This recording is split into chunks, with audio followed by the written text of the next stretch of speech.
I don't know about a lot of risks, no. Some risks, maybe. I don't know, when you bring someone like Carol Pope and ask her to do something, this is an artist who was certainly much better known in the late 70s and early 80s through a group called Rough Trade and through her association with General Idea and with mainstream music, I guess, generally as a solo performer. And I wasn't sure how she would be taken, you know, amidst a growing art army of many thousands who are also deserving of being selected in this context. Absolutely. So one, of course, in this sort of narrow selection process is taking chances by including someone like Carol Pope. There are others like Peaches, perhaps, who has not made installations before. Her performative presence is known through YouTube and through her public performances, but not through her sort of manipulation of materials. I wanted to look at some of those artists that aren't overexposed here in Montreal or even in Canada. Some like Numa, who should be emerging as a painter, has a very short track record. A graduate student show and a group show in a commercial gallery in the last 3 years. That's not a lot of attention to someone who I think is doing kind of remarkable work in the area of installation, painting, sculpture. And TwoBoys.tv as well are known in a cabaret, very limited cabaret circle. They are very conscious of wanting to be in French and English worlds of cabaret, but that's about as far as it goes. I wanted to give them a chance to do something installation-wise. So I wanted to, whenever possible, choose those projects that made a difference that way. I think, and that brought those artists onto a platform that maybe wasn't available to them.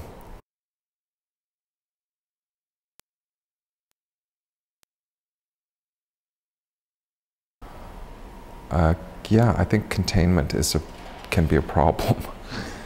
So, and I'm looking for more free parking space, you know, to present works without the pressure of, you know, quickly established expectations of creative product, whatever that is.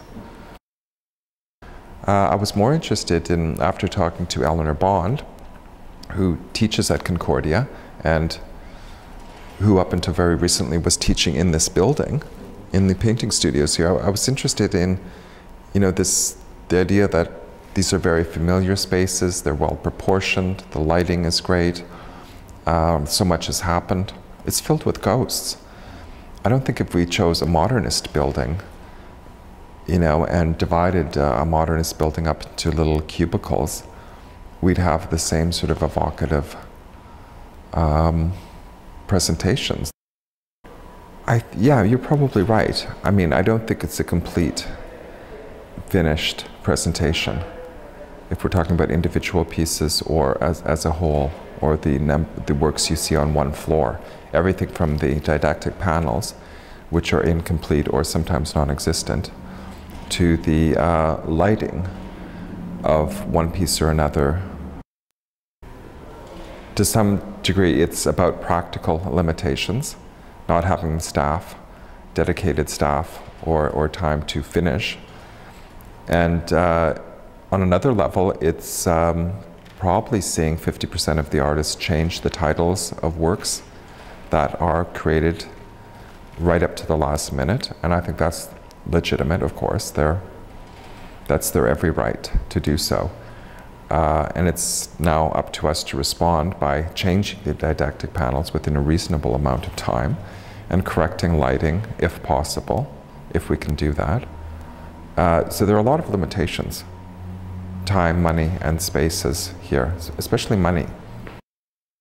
I wonder sometimes whether the appearance of things, the appearance of their presentation can set one up for failure. Doesn't matter so much if we're using very differing qualities of light based on the provisional availability of these utilities. Or is it like setting up this disparity, you know, between one and the other, that influence, that impacts on the viewer's ability to see qualitatively, you know, the works and make those connect. I wonder sometimes. Well, I wanted to get back, I think, to the artist's studio, so that if there is sound bleed between Jesper Just's work, which is a very sort of evocative Nights in White Satin soundtrack that bleeds into Lynn Cohen's very airtight environments, interiors that she's photographed, to Scott Treleaven's work on death, you know, filmic work on youth death cults, and then sort of moves back, you know, the same sound will actually drift into Will Kwan's space, and it's also very evocative for what he's dealing with, which of course is death rituals. So somehow, although we think that, you know, sound bleeding from one artist's work to another can be detrimental, it's suddenly working on a different level, or I think it is anyway. So it's enhancing or impacting upon another artist's work, but in some sort of way that, I don't know, stimulates the imagination, whether it should or not. I mean, maybe that's the producer in me thinking, this really works, this is great, this is the way it should be. So it could be absolutely delusional.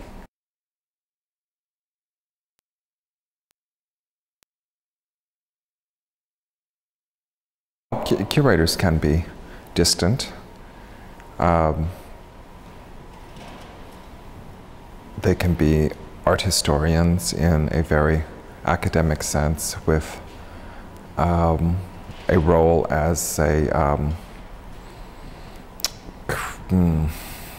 someone who provides a critical framework for the artist and anticipates the work that they will produce for a new show, and will be otherwise very hands-off.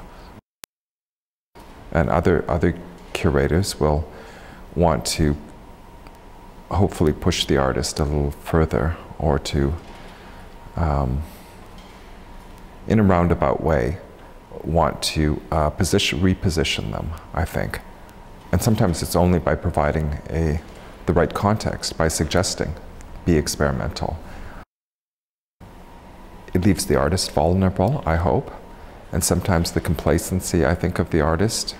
For example, a painter who paints for the marketplace and paints to some extent under the direction of the gallery, who would like to see a recognizable style in order to get as close to branding of a name as possible, to make it easier to sell things.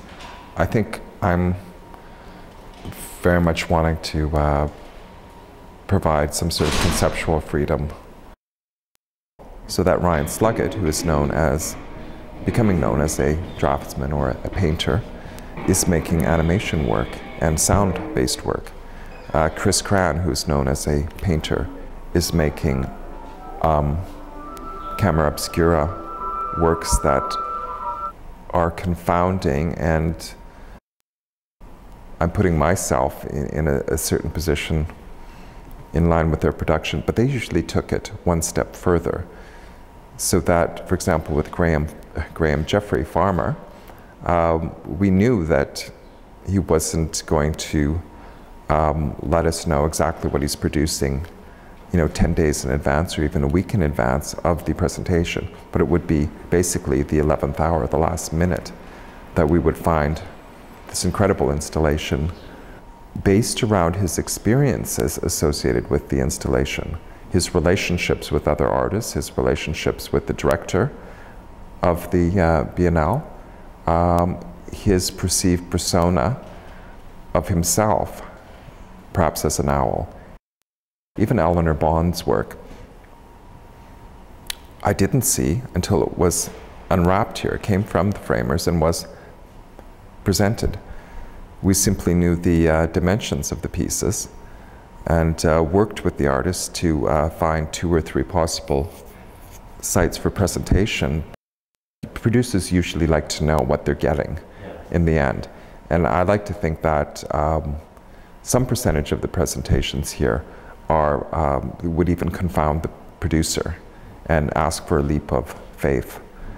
And I think I, as a rule, put myself in that position whenever possible.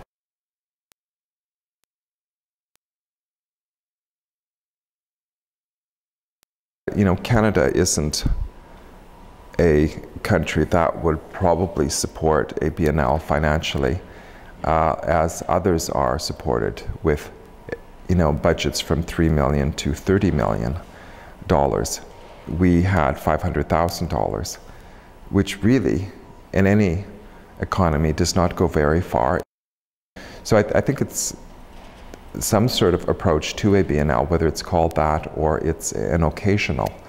There should be some sort of celebration that I think comes close to a cultural flashpoint for the making of a contemporary art history here, every 2, 3, 5 years maybe.